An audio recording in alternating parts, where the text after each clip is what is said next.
Hello, my Mercurial mercenaries. So, King Gizzard and the Lizard Wizard's Chunky Shrapnel was released today. It says here that Chunky Shrapnel was a feature-length live music documentary from King Gizzard and the Lizard Wizard, literally bringing the audience onto the stages of their 2019 tour across Europe and the UK.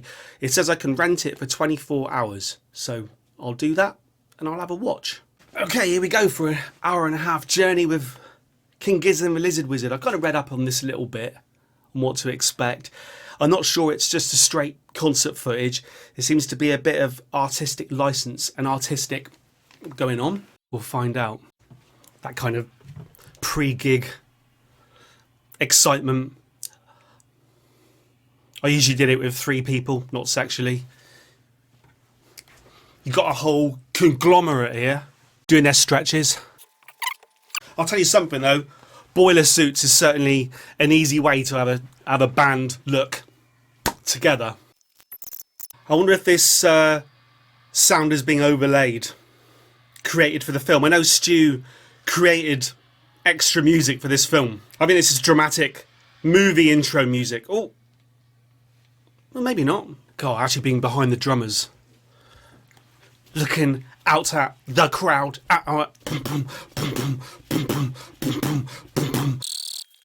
Hello.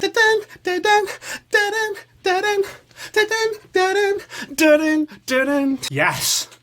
Come on, give it some. Cabs he's one hell of a drummer. We've now audibly escaped the venue into overlaid synth sounds. It's like the documentary's trying to delve into the minds of the people on the stage as they look out at the crowd. To be fair, this is the sort of documentary, a live video rather, that I don't usually like. I usually like to have a straight concert performance and not a story overlaid on the top. One more tune! One more tune! Funny enough, I was only watching Roger Waters last night on the making of Dark Side of the Moon, classic albums, talking about, and Dave Gilmour, talking about sequencing of notes on an old analog synth from the 70s, typing the notes in, letting the sequence play, speeding up, slowing down, the emotion created from electronics.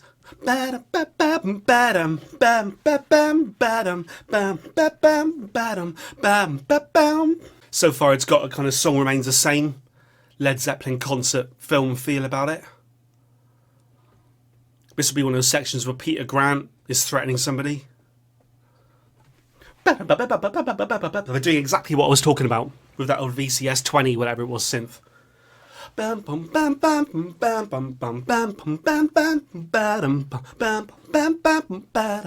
then, ooh. So this is new music created for this film. They're looking at this film as a piece of art in its own right. Is the soundtrack for this film, the one on that lovely piece of vinyl, is that going to include this new music?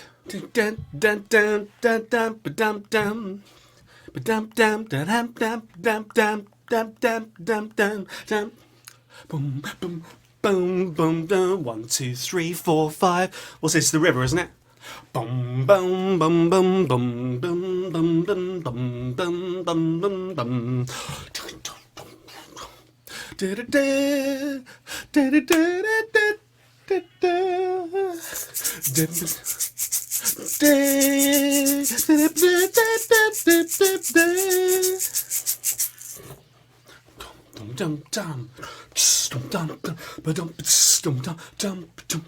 Floating down, closing down the whole country. I remember the first time I heard this song, This Is the River, off Quarters. Immediately took me back to the sort of Dave Brubeck stuff. There's so much to admire about this band. Most bands you'd be saying something like, I like the way they play with time signatures. With this band, I like the way they play with time. Forget the signatures. This has got such a Led Zeppelin song, remains the same vibe about it. Visuals as well.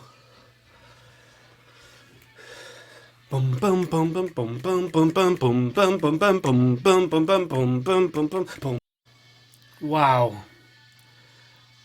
That sounds massive. This is like song remains the same if you did have Jimmy Page on stage with his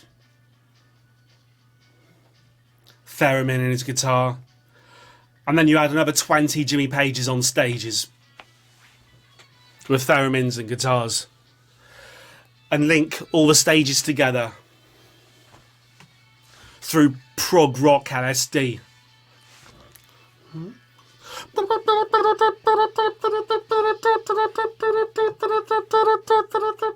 They're nearly all wearing boiler suits.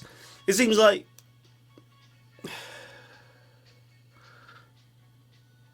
so we've got the rhythm section in boiler suits, the two drummers and the bassist in boiler suits, the rest of the band wearing what the hell they want. Actually, that makes sense. The three rhythm sections standing together wearing boiler suits. That makes perfect sense. Stu with his 12-string SG. That's very Led Zeppelin, isn't it?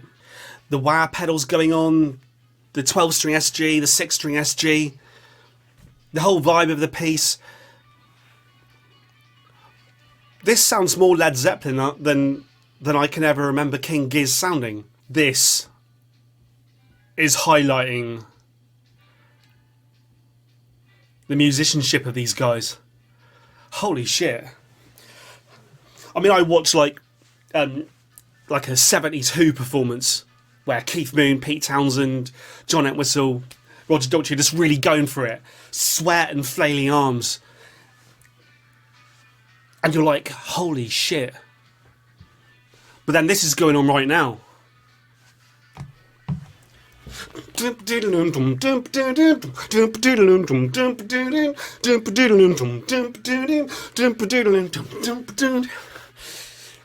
Wow. It's just building. I don't think I've ever described King Giz as this before, but this is a band that is Led Zeppelin on speed. I mean, Led Zeppelin probably already on speed. So this is Led Zeppelin on speed, on speed. People in the crowd shouting out and the rest of the crowd going, shh. This is a quiet moment, guys. Stage Invader. A better looking Stage Invader than usual, though. Usually it's a naked man. Or a man dressed in combat shorts, sandals, and long hair. She started to shout into the mic, "Are you ready?" And then I suddenly thought, am I making a fool of myself here? Is she actually the guest vocalist? But she's been carried off by security. Wow, wow, wow, wow, wow.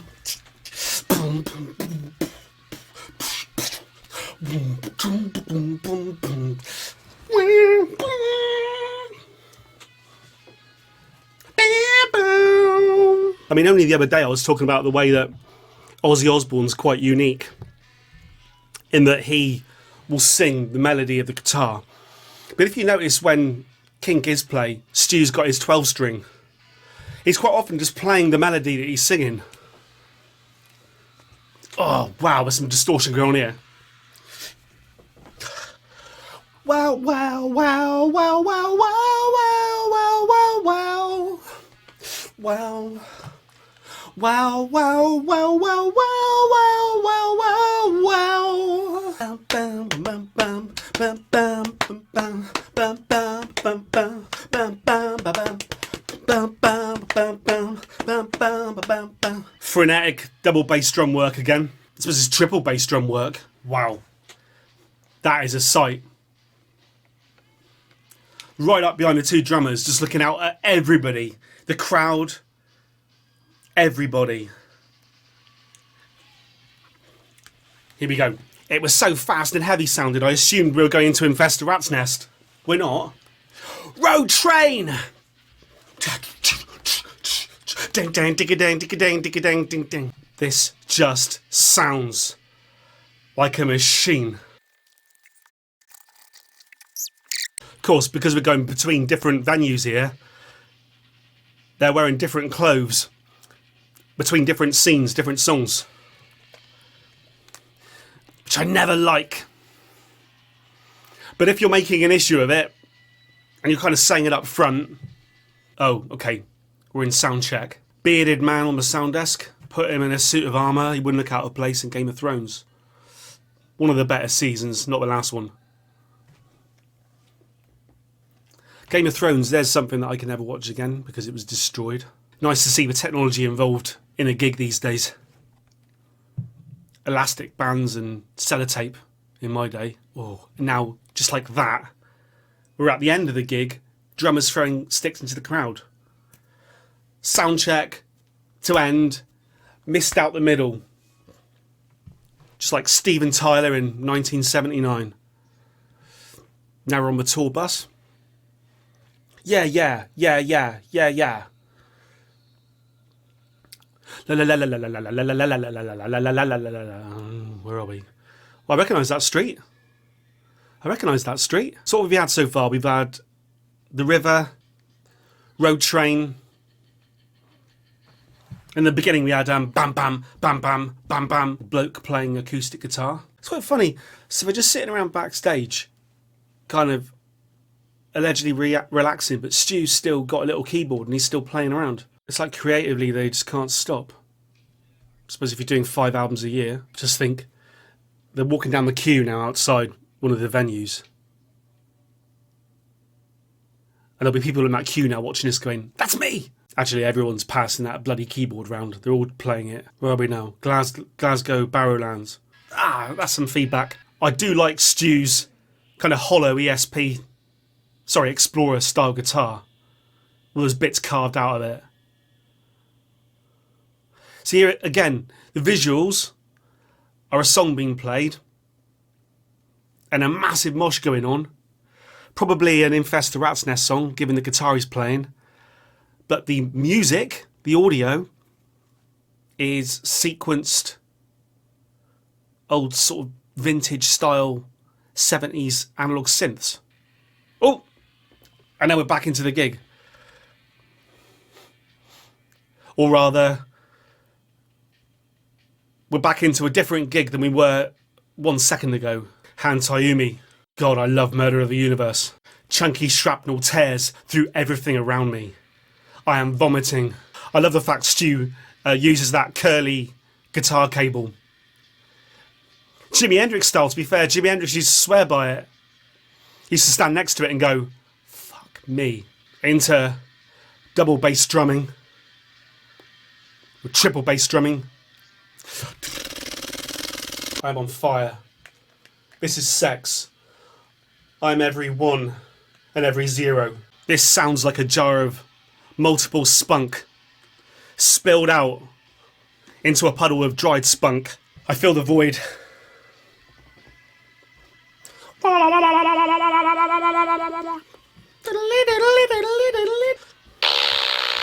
The cosmic microtone background becomes transparent like rising damp. And it topples like soggy bread. I am dark energy accelerating. Multiverse. Entanglement. I am time. Centillion. Time is sick. Critical density. Contraction. Singularity. Everything and nothing. Murder of the Universe. God, that song. The way that Murder of the Universe ends, that album,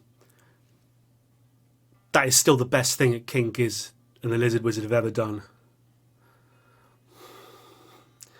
The whole album doesn't quite stand up to it, but that end section is one of the best things I've ever heard in my entire life.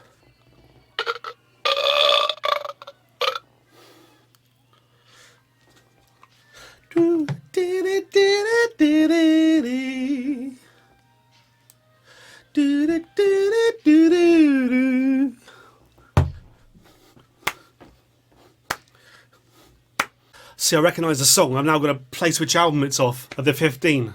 Bear with me. Oh, we're filtering out of... We've just filtered out of the gig anyway. So this must be Jason Galia, because he was doing a series of posters for each gig, wasn't he? And I've got to say, some of those posters, in fact, pretty much all of them, were absolutely fantastic. Again, in the background, this is just backstage now, but in the background we've got a synth soundtrack going on, which, like I said, I believe was created for this film. So is that going to be on the soundtrack vinyl?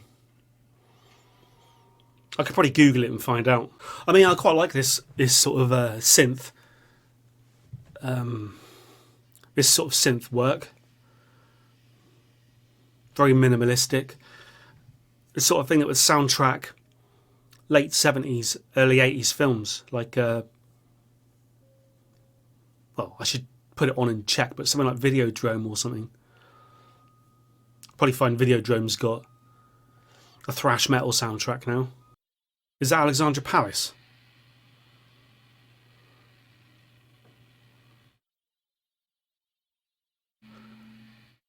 I did go and see them once. Wow. Brixton Academy. Holy shit. God. Calves can drum. Right. My favourite song, I think, off Infest the Rat's Nest.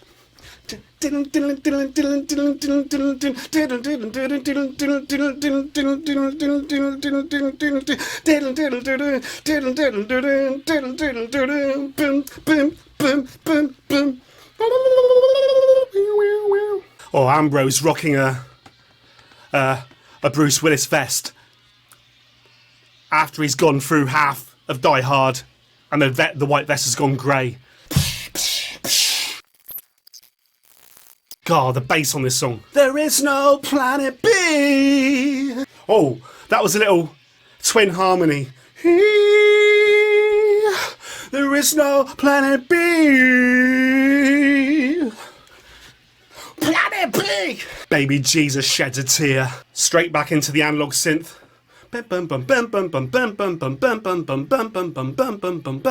Filter the gig out. This is really the Who. Dark Side of the Moon. Who's next? Dark Side of the Moon.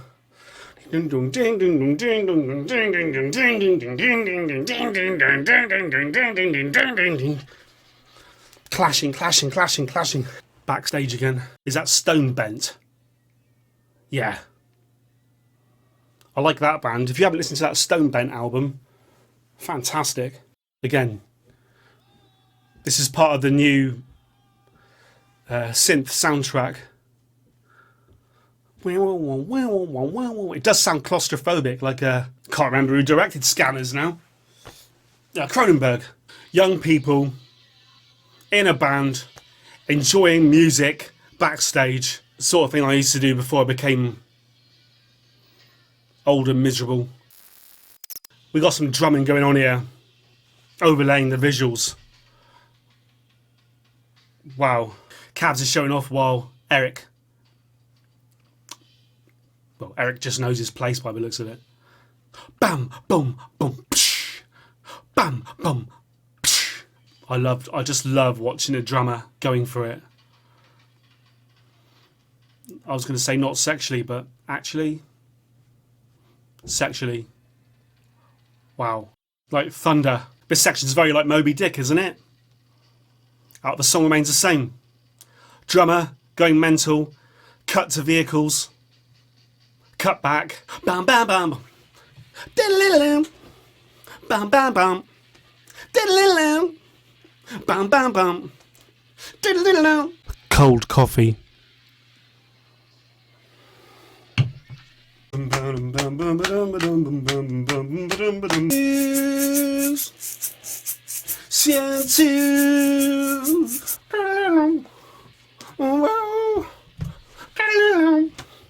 Boom, boom. Da-da-da-da. Oh. Da-da-da-da.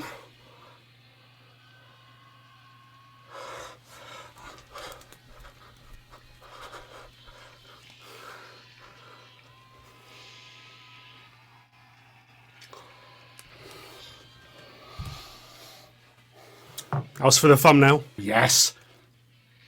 Good, we are getting a proper flow of Infest a Rat's Nest here. I do like King Gizz's use of the lighting and the backdrop and throwing projections up. I mean, it's nothing new, but bands were doing that in the 60s and 70s, but just the collective way that...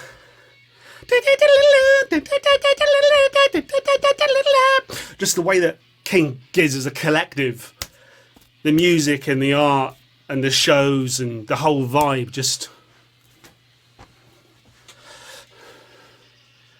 I think the stage gear is a little bit disparate. If I was their advisor, I'd tell them to sort that out.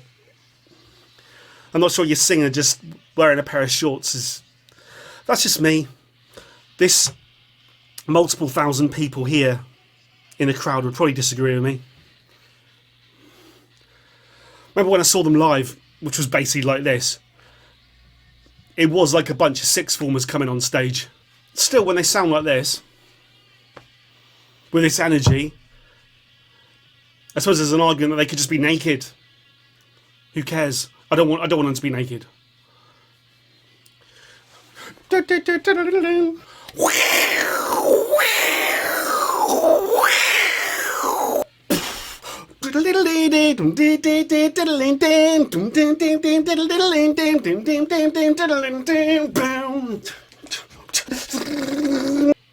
Infest the Rat's Nest. Backstage at Alcatraz. This bit's being soundtracked by a harmonica solo while Stu gets his nipples out. Guitars are entering. This is Ambrose walking on the hands of the crowd. All I'm noticing is that bloke in the front of the crowd there with the Boba Fett t-shirt. Ambrose has got such a different voice. Like really sort of high-pitched. Actually, he sounds like he should be in the Supremes. I'm your man. King Gizzard and the Music Box Wizard. Eric being drawn in the street. The bloke who I never remember his name, eating chips. Actually, this piece of music that's accompanying this section, this is quite sweet. It's like a mixture of the Phoenix Nights soundtrack. Well, it's like the Phoenix Nights soundtrack if Jean-Michel Jarre was sitting on Peter Kay's stomach. I don't know how that works, but... Bouncing on his stomach. Like a bouncy comedic castle. Driving. Somewhere in Europe. We're on the right side of the road. I mean the wrong side of the road, but you know what I mean. The right side of the road. I mean, it seems like the progression of your sort of 70s rock film. I know bands have experimented with the idea of storylines in their live shows on film over the years. I'm not sure how often it works. I haven't seen some of the examples. Metallica did one, didn't they? I never watched it. They've definitely got a sound which is very much that way of aping the vocals with the same melody on the guitar, and then with that rhythmic machine-like drumming. And no matter who's singing, it just works. I think because these guys spend so much time together, it just works. Here we go, back into the synths again. Just expecting Arnie to keep coming at you through the ignition of petroleum. Coming at you.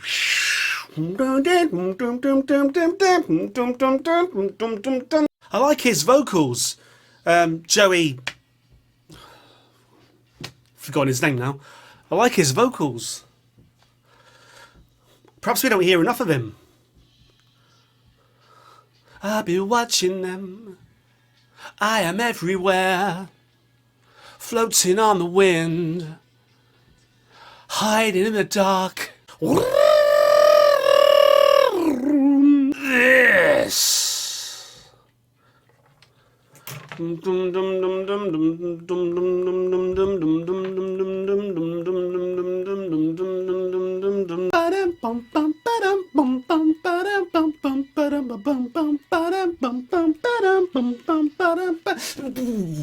One, two, three, four, five, six, seven. 1, 2, 3, 4, 5, 6, 7. God, the drumming makes it.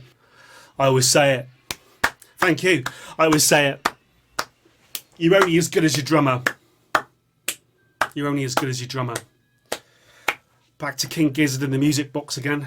Soundtracking the offstage footage. Again, Jean-Michel Jarre is just bouncing up and down on Peter Kay's belly. Freeze frame on Eric. Now it's going again. Okay. Bizarre. Totally bizarre. Right, we're back in action. Given that Stu's Australian, wears shorts and plays an SG, I can see that I reckon Angus Young was a bit of an influence to him. Rattle, rattle, rattle. Playing the flute, but through an effect. So I had the bloody volume up, didn't I? Like a bloody idiot. In fact, he's always got like holes in his clothes. Like he's some sort of hobo. Gotta say, my old favourite jumper, when I was back in my gigging days, was this blue thing. This blue, heavy knitted jumper. And it had a great big hole under the armpit, sort of extended over the years, and it became like a wide, gaping, not sexually, hole. And at one point, my girlfriend at the time, she borrowed it. I think everyone liked that jumper. But while she borrowed it, her mum sewed it up, and she handed it back to me repaired. It's probably a nice thing to do, and being the cock that I was at the time, I immediately re-ripped the hole in the armpit in front of her and said, "Don't fix my stuff." It's like the mojo had gone without the hole.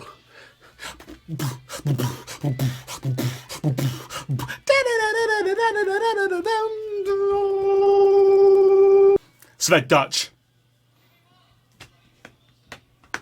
So places where we are here right now. Cavs has jumped into the crowd. Stu's on the drums, filtering out of his gig by the looks of it.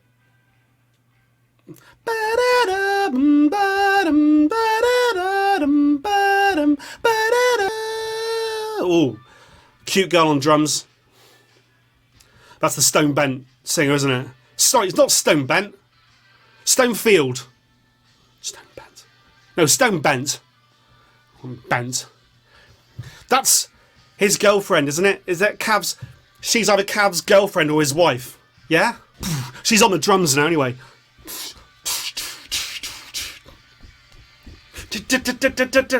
You see her? No, there she is. Well, well, well. Okay, they're all coming on stage now. So they're now playing along with Stonefield. The album was called Bent.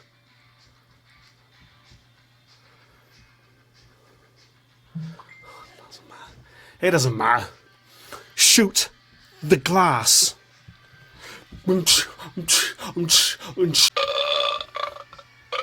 Double Denim Ensemble. Double Denim Ensemble. Who are they then?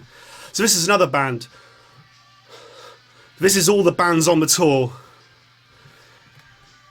So we got Stonefield, King Gizzard, and the other band. What was that? Orb? I can't remember who it was. Ba-bam. Eric's now jumped into the crowd.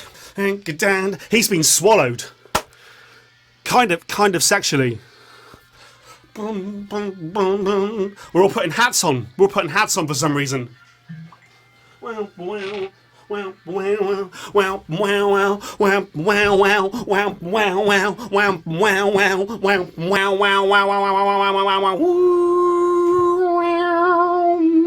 3 different bands on stage. Give it to the man. Give it to the man. This actually sounds a little bit like AC/DC. Oh, I see. Stu is being carried through the crowd to give a can of beer to the sound man. If I was to try that, to crowd surf on my front to the sound man, every person in the crowd, 1,000 people in a row, would punch me in the bollocks. Guaranteed, you bastards. Oh yeah, Stu's on his way back. So he's obviously delivered his, I assume he's delivered his can of beer.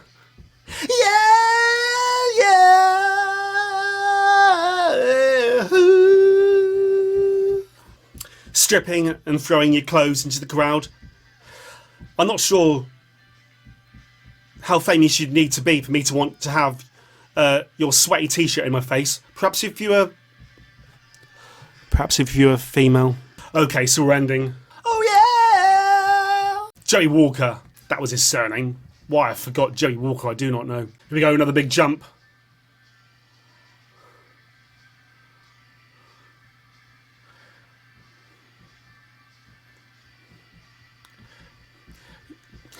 You got to have some trust in your audience to do those sort of leaps into the crowd. Original music composed by Stu Mackenzie. I got into a bit of flack recently when I compared Stu Mackenzie to Kevin Parker. Said they were both kind of figureheads of their... I mean, Kevin Parker obviously more so. But, I mean... Stu Mackenzie is the complete and total driving force of this band. I mean, I do get into some flack for some stupid stuff. Well, Stu's now down to his underpants. So someone, I probably just missed it then because I looked away, but someone's just been thrown a pair of trousers full of crotch juice. So that was King Gizzard and the Lizard Wizard Chunky Shrapnel, filmed on various locations on a European tour, and it was far more a kind of montage, a kind of modern day Song Remains the Same. It wasn't a film fixated on being authentic. Honestly, when I see live performance videos and albums, I like to know that things haven't been doctored around with too much, adulterated. I like to know that the band can play like they are. I quite like concerts that are just filmed at one location and doesn't switch between venues from song to song. However, I also appreciate that the new norm is bands filming entire tours and picking the best bits. And this film plays with that a little bit, doesn't pretend in any way, shape or form to be just like an authentic performance. It wants to be its own thing. And with Stu's new music that he's put over the top of the various sections that intertwine between the songs, and to be fair, artistically they've gone a little bit further than that and actually had his new bits of music going over the top of some of the song footage. It's interesting in its own way. I'll be interested to see exactly what's on the Chunky Shrapnel album, the actual music album. Overall, I really liked that. It definitely gave the impression of this bunch of musicians being at the top of their game. And for people that will still slag off modern music and say how it was better in the 60s and the 70s, bands could actually play their instruments and could go into the studio and hit record and just play. That's a load of bollocks, right? This band can play. And there were moments on that I think I said it during, whether I've edited it out or not, it was like watching Led Zeppelin on speed. Very good. Very good indeed. I suggest you all watch it. It gets a thumbs up. Thank you, my mercenaries.